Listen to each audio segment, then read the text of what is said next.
오늘 도전과 응전 첫 번째 애통이라고 하는 주제로 말씀을 나누고자 합니다. 저희 교회 2026년도 교회 표어는 십시일반입니다. 지난해 이 표어를 제가 결정을 하고 이 표어와 어울리는 성경을 좀 묵상하는 가운데 하나님께서 느헤미야를 허락하셨습니다.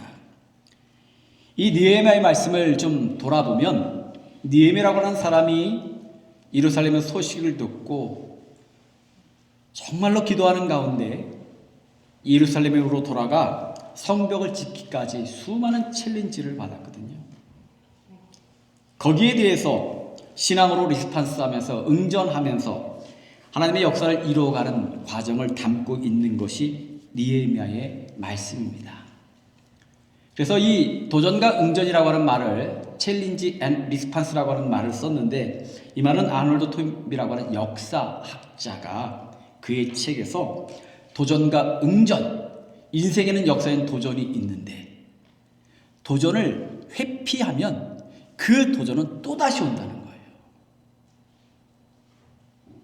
그 도전을 응전하여 극복하는 자만이 역사의 발전을 이룰 수 있다고 하는 이야기를 담고 있는데, 이 아놀드 토인비의 도전과 응전이라는 것을 제가 인용하여 우리 느헤미야의 말씀을 함께 나누려고 합니다. 2026년도에도 분명히 많은 도전이 올 거예요. 많은 고난이 있을 겁니다. 때로는 아프기도 할 겁니다. 이 도전 앞에 우리가 어떻게 해야 하겠습니까? 하나님 안에서 믿음으로, 그리고 성도 각자가 함께 십시일반의 기도와 응원과 사랑으로 이겨나기를 바라는 마음 가운데 느헤미야의 말씀을 통해 정말로 어떻게 신앙으로, 어떻게 믿음으로 극복할지를 나누는 시간을 갖고자 합니다. 오늘 느헤미야서 첫날이기 때문에 느헤미야에 대한 이야기를 좀 나누려고 합니다. 느헤미야는 어떤 성경일까요? 주전 587년에 남유다가 바벨론에 의하여 무너졌습니다. 이 무너졌고 많은 이들이 포로로 이제 바벨론에 끌려갔었는데, 그 539년에 고레스 2세가 바벨론을 무너뜨리고 바사 왕국, 이 바사라는 말은 한국 사람들에게는 페르시아라는 말이 익숙하죠. 바사 제국을 일으켰습니다. 그리고 그는 정책을 바꿨는데 포로들을 가두는 것이 아니라 고향으로 돌려보내기 시작을 합니다. 그 정책 변화에 의해서 남유다 백성이 3차례에 걸쳐 예루살렘으로 돌아오게 됩니다. 화면을 보시면 제1차 귀환이 스룹바벨을 비롯한 많은 사람들이 537년에 귀환을 합니다. 그리고 이때 그들이 돌아서 제일 먼저 목숨 걸었던 것이 성전 건축이었어요. 지난해 성전 건축의 역사를 통해서 하나님의 말씀을 나눴던 기억이 있는데, 이 스룹바벨이 와서 제일 먼저 한 것이 성전을 짓는 건데 수많은 도전이 있었습니다. 성전을 짓다가 중단되고 포기했다가 20년이 넘는 긴 시간 동안 만에 어렵게 성전이 주전 515년 정도의 건축을 마치게 됩니다. 그러나 아직 이제 시간이 지났음에도 불구하고 아직도 해결하지 못한 문제가 있는데 성벽이 없다는 거예요. 이 성벽이라는 것이 뭡니까? 성벽이라고 하는 것은 가장 강력한 보호막이죠. 방어 체계입니다. 이런 것들이 없던 시절에 남유다에 있던 사람들은 엄청나게 많은 고통을 받았죠. 이따 3절 말씀을 읽겠지만 성벽이 없음으로 인하여 고통받던 시절에 느헤미야라고 하는 사람이 살고 있었습니다. 이 느헤미야는 또 어떤 사람이냐? 그는요, 우리로 말하면 이민 1세대, 2세대를 나눠보면 느헤미야는 이민 3세대, 4세대에 해당하는 사람이에요. 우리도 보면 이민 1세대, 2세대, 3세대마다 그 세대별로 사람들의 어떤 성향과 모든 것들이 달라집니다. 언어, 문화, 이 모든 것들이 달라지죠. 여기 계신 분들은 1세대 분들이 많으신데 수십 년을 살도 아직도 한국 사람이고 한국적이고 한국 밥을 먹어야 되고 한국 문화에 익숙하고 한국적 예배를 드려야 돼요. 근데 세컨드 제너레이션은 달라요. 서드 제너레이션은 더 달라질 겁니다. 근데 느헤미야는요, 포로로 잡혀간 지, 이민 간 지 거의 3세대, 4세대에 해당하는 사람이에요. 언어적으로, 문화적으로 완전히 이 사람은요, 바벨론 사람과 동일합니다. 정착이 끝난 사람입니다. 그러다 보니까 이 사람은 단순히 포로의 후손이 아니라 이미 그 땅에서 오늘날로 말하면 성공적인 아주 엄청난 잡을 가졌는데 궁정에서 백악관에서 일하는 공무원이 된 사람이에요. 그러니까 경제적으로, 정치적으로 모든 것이 안정된 사람이었던 거죠.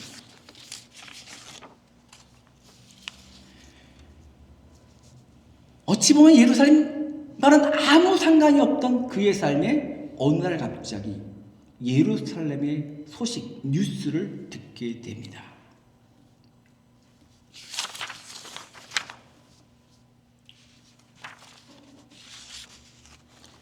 오늘 느헤미야에게 들려왔던 예루살렘의 소식을 듣던 순간 그는 어떻게 되었는가?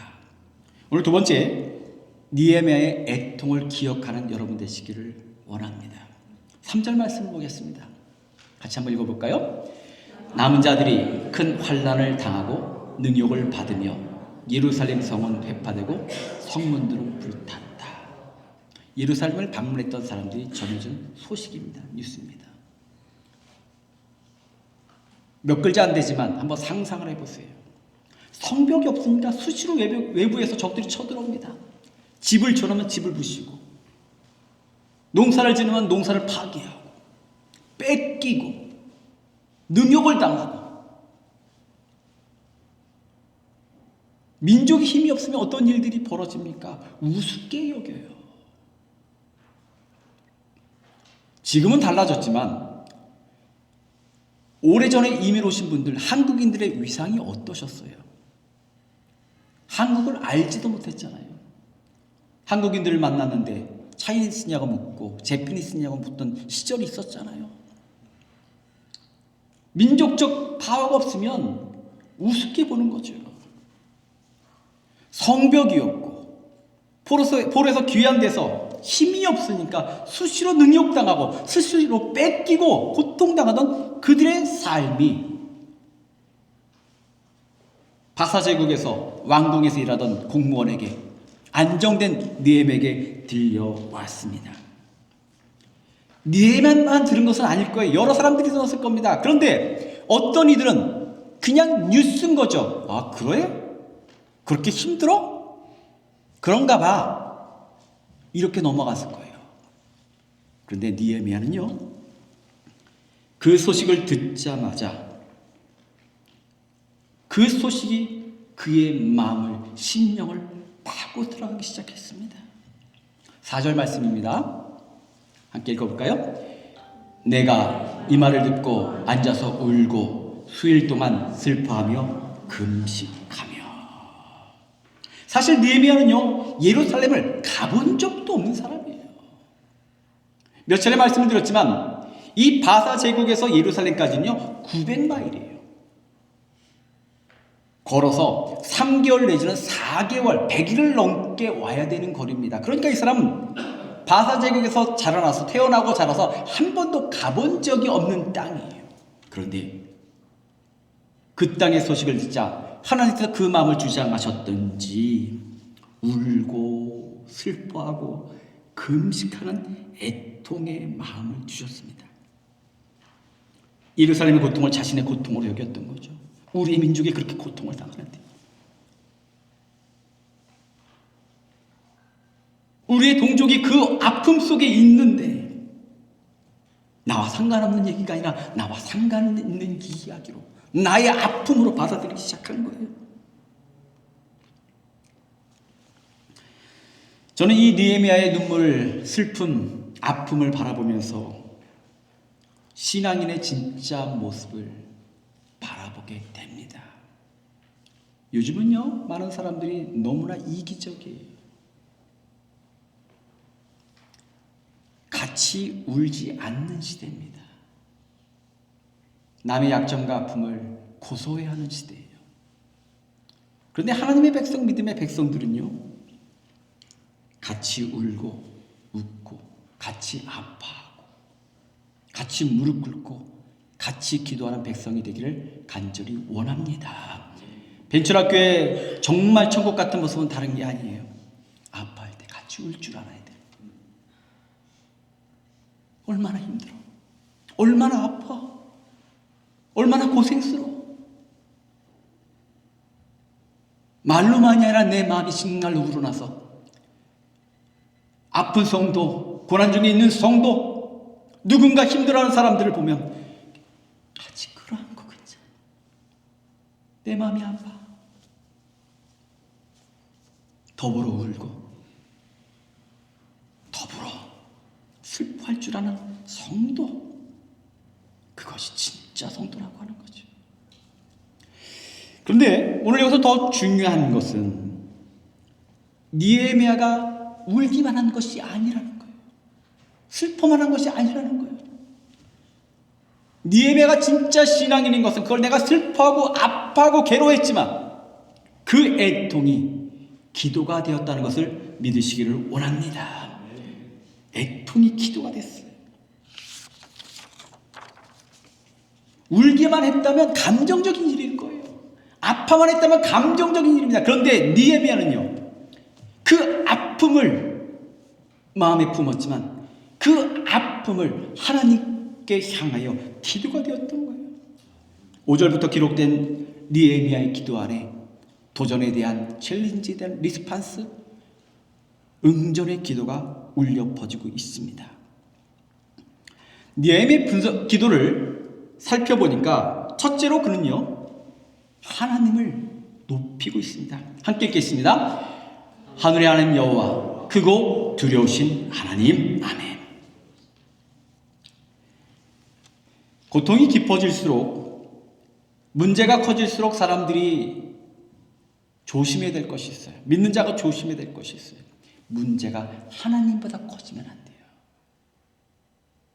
고통이 하나님을 가려서는 안 돼요.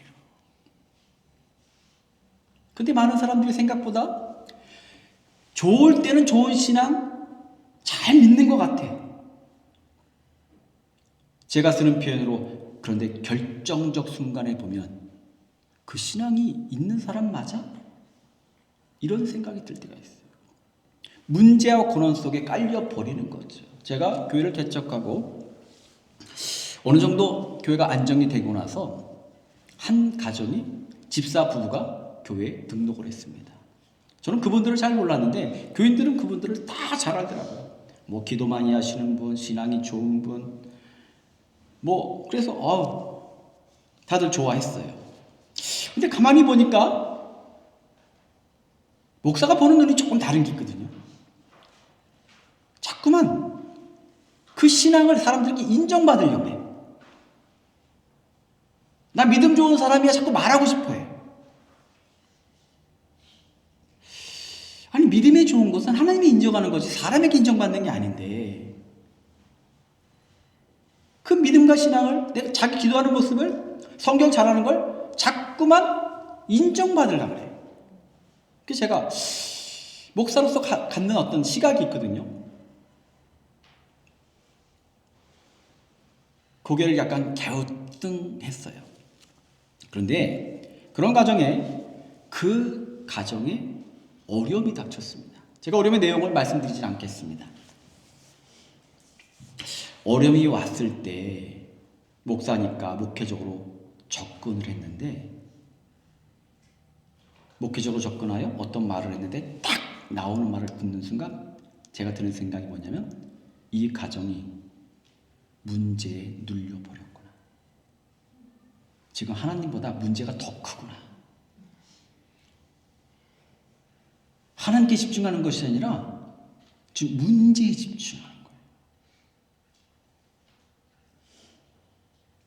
하나님을 봐야 되는데 지금 문제만 바라보는 거예요.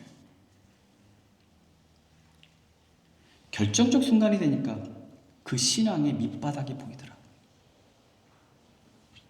목회자가 제일 괴로울 때가, 힘들 때가 그런 때예요.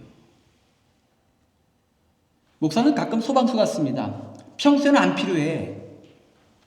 평소에는 목사가 그렇게 필요하지 않은 것 같아.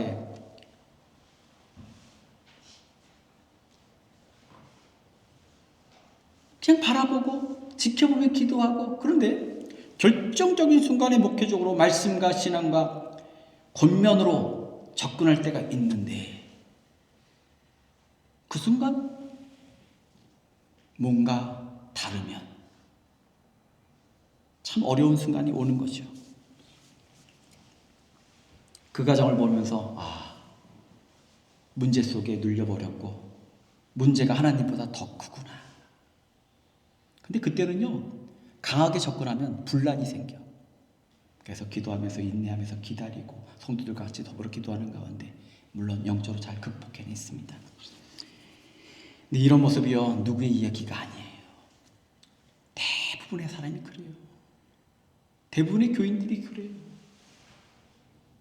오늘 저와 벤출학교의 성도들은요, 아무리 문제가 커 보여도 문제보다 크신 하나님을 바라보고 하나님께 집중하는 저와 여러분 되기를 간절히 축원합니다. 하나님 문제의 주인이셔요. 두 번째로 오늘 느헤미야의 기도를 보면 그가 죄를 고백합니다. 뭐라고 고백합니까? 깨겠습니다. 우리가 죄를 범했습니다. 아멘. 그가 예루살렘의 고통을 바라보며 이렇게 말하는 거예요. 제가 잘못했습니다. 그런 마음이었겠죠. 하나님, 제가 미처 몰랐습니다. 제가 미처 기도하지 못했습니다. 제가 미처 돌아보지 못했습니다.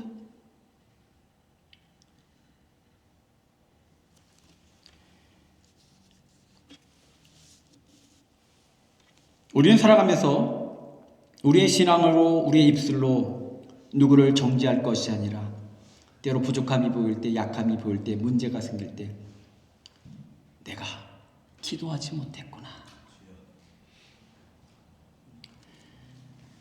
제가 캐나다에서 목회할 때 새벽에 일어났는데 추운 겨울날입니다. 온도가 막 낮아요. 찬바람이 쌩 부는데 바깥에 나가서 차가 바깥에 파킹되어 있는데 옛날에는 리모트 컨트롤이 아니라 전부 다 이렇게 열쇠잖아요. 이 락이 들어가질 않아. 열쇠 키가 들어가질 않아. 너무 추우니까 그 안에 물이 얼어버려 갖고 아예 들어가질 못해요.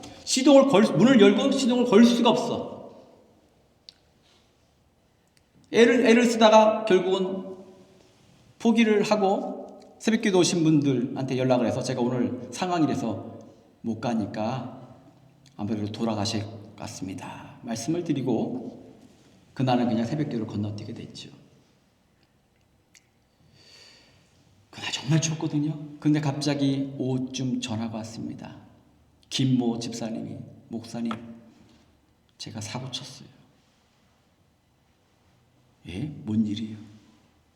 이분이 아들 둘 데리고 유학 가서 4층 아파트먼트에 살고 있는데 이 4층에 사시면서 샤워실에 터브에 물을 받는데 물을 틀어놓고 전화가 오니까 전화를 받았는데 전화를 하다가 물을 안 끄고 1시간 동안 전화를 하신 거예요. 무슨 일이 벌어졌겠어요? 와레판. 물이 4층부터 1층까지 완전히 물바다가 된 거예요. 끔찍한 일이 벌어졌어요. 달려가 봤죠. 갔더니 업체들에서 와가지고 1층, 2층, 3층, 4층까지 전부 다 그 드라이 시키느라고 팬을 막 돌리는데 아파트 전체가 팬 돌아가는 소리에 난리가 났어요. 그 다음날 가봤더니 이제 물에 다 젖으면 이걸 다 벽을 뜯어내야 된대요. 그 다음날 갔더니 층층이 다 뜯어내고 난리가 나요. 근데 이분이 세를 살다 보니까 인슈런스 문제가 터진 거예요. 아파트먼트 오피스에서 당시 20년 전인데 20years고 $30,000 3만 불을 내야 된다는 거예요. 20년 전에.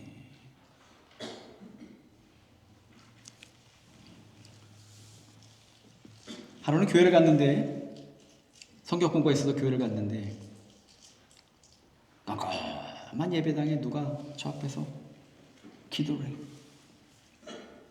이분이 그렇게 기도 열심히 하는 분이 아니거든요. 누가 앞에서 기도하는데 그 기도하는 그 뒷모습만 봐도 그 느낌이 있잖아요. 어깨가 쭉 쳐져가지고 뒷모습을 보는데, 제가 그 일을 겪으면서요, 제가 너무 마음이 아팠어요. 내가 죄진 것 같아요. 왜? 하필 내가 그날 새벽 기도를 못 갔거든. 이유는 분명합니다. 너무 추워서 운전이 안 되니까. 그런데도 불구하고 제가 목사다 보니까 내가 그날, 하필 그날 새벽 기도를 빼먹었더니 그 일이 일어난 게 마치 내 잘못인 것 같아요. 그래서 마음고생을 했어요. 교인들과 같이 다 교인들이 걱정하죠. 20년 전에 $30,000? 이 쉬운 게 아니잖아요. 근데 어느 날 갑자기 전화가 왔습니다. 목사님, 아파트먼트 오피스에서 이 문제를 좀 해결해 줘가지고 그냥 한 달에 100불씩만 갚으라고. 자기 아파트먼트에 있는 인슈런스를 처리를 해주겠노라고. 그렇게 연락이 왔다고. 고맙습니다. 그런 얘기. 그러니까 내가 좀, 그리고 나서 좀 이렇게 마음이 놓였는데, 그러기 시간까지요, 이게 얼마나 괴로웠는지.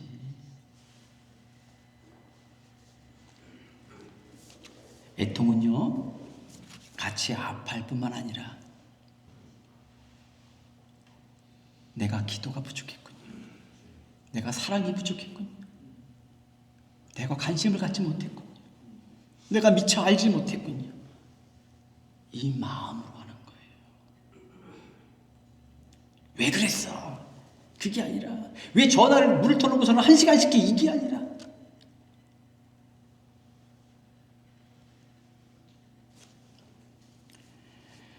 다음으로 느헤미야는 기도할 때 이렇게 말씀을 붙듭니다.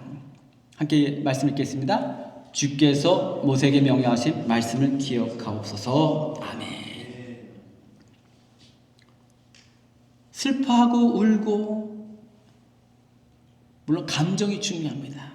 마음이 중요하죠. 그런데 결국 이 모든 것들을 그는요, 말씀의 토대 위에 세웁니다. 이런 거죠. 하나님, 광야에서 모세를 통하여 반석에서 물을 내게 하시고 홍해를 가르신 하나님을 기억하게 하옵소서.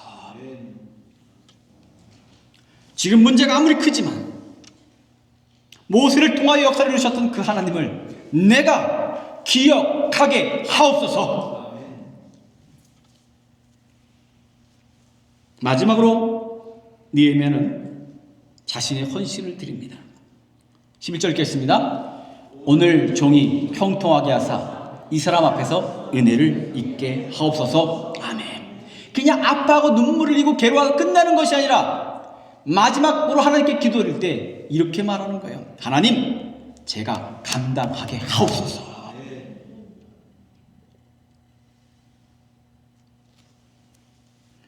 오늘날 공동체마다 제일 어려운 게 뭔지 아세요? 뭐 합시다는 많이 하는데 정작 누가 하냐는 것 속에서 길이 막혀요. 누가 할 거예요? 목사가 다 해요? 장로님이 다 해요? 권사님이 다 해요? 우리는 같이 하는 은혜 갖기를 축원합니다. 같이 하셔야 돼요. 내 일로 여기셔야 돼요.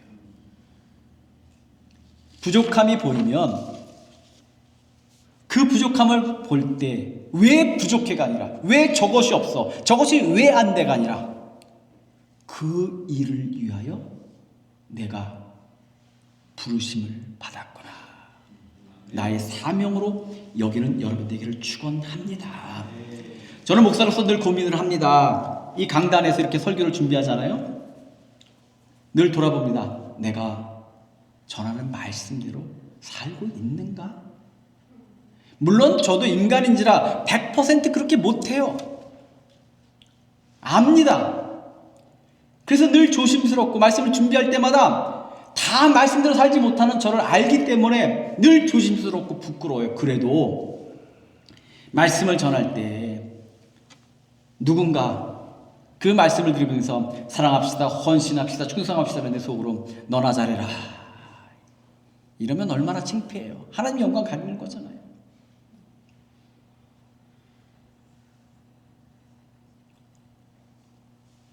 더 한 발이라도 더 앞장서서 헌신하고 충성하고 사랑하고 말씀 앞에 부끄럽지 않게 살려고 몸부림치며 살려고 노력합니다. 말만 하면 바리새인인 거죠. 근데 여러분들은 마찬가지예요.